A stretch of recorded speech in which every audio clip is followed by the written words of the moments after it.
Dieu se souvint de Noé, de tous les animaux et de tout le bétail qui était avec lui dans l'arche, et Dieu fit passer un vent sur la terre, et les eaux s'apaisèrent. Les sources de l'abîme et les écluses des cieux furent fermées, et la pluie ne tomba plus du ciel. Les eaux se retirèrent de dessous la terre, s'en alla et s'éloignant, et les eaux diminuèrent au bout de 150 jours. Le 7e mois, le 17e jour du mois, l'arche s'arrêta sur les montagnes d'Ararat. Les eaux allèrent en diminuant jusqu'au 10e mois. Le 10e mois, le premier jour du mois, apparurent les sommets des montagnes. Au bout de 40 jours, Noé ouvrit la fenêtre qu'il avait faite à l'arche. Il lâcha le corbeau qui sortit, partant et revenant jusqu'à ce que les eaux eussent séché sur la terre. Il lâcha aussi la colombe pour voir si les eaux avaient diminué à la surface de la terre. Mais la colombe ne trouva aucun lieu pour poser la plante de son pied, et elle revint à lui dans l'arche, car il y avait des eaux à la surface de toute la terre. Il avança la main, la prit et la fit rentrer auprès de lui dans l'arche. Il attendit encore 7 autres jours, et il lâcha de nouveau la colombe hors de l'arche. La colombe revint à lui sur le soir, et voici une feuille d'olivier arrachée était dans son bec.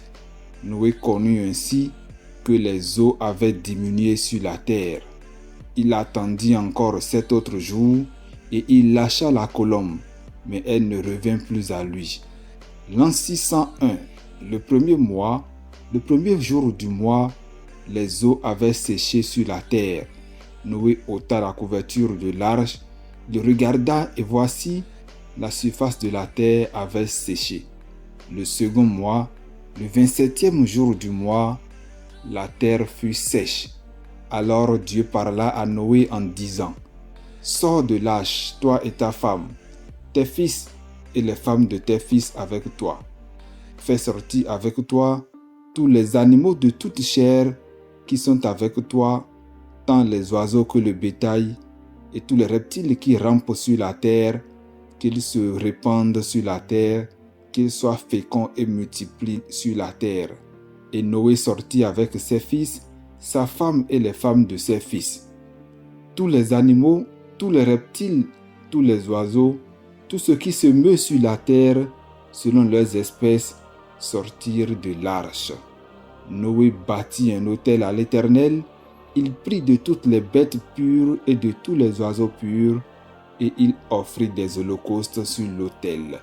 L'Éternel sentit une odeur agréable, et l'Éternel dit en son cœur: « Je ne maudirai plus la terre à cause de l'homme, parce que les pensées du cœur de l'homme sont mauvaises dès sa jeunesse, et je ne frapperai plus tout ce qui est vivant comme je l'ai fait. Tant que la terre subsistera, les semailles et les moissons, le froid et la chaleur, l'été et l'hiver, le jour et la nuit ne cesseront point. »